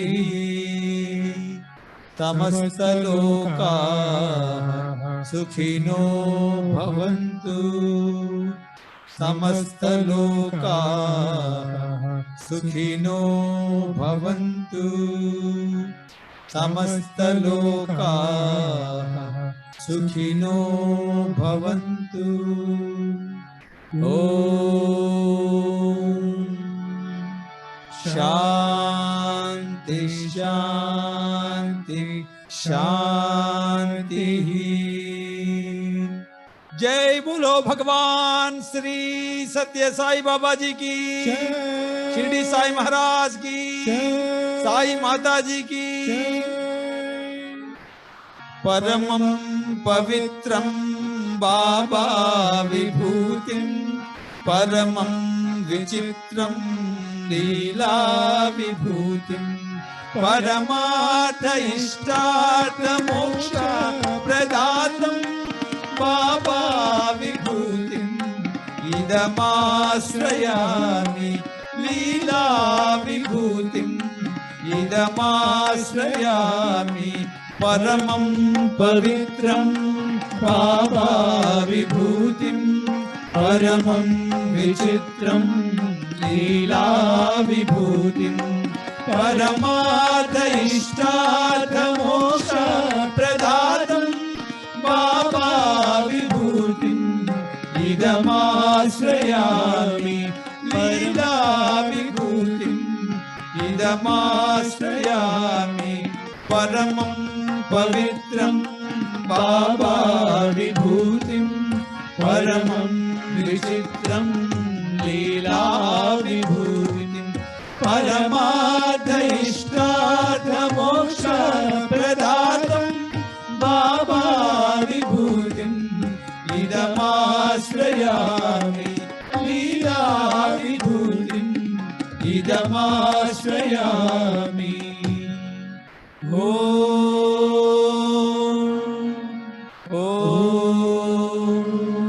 Sai Om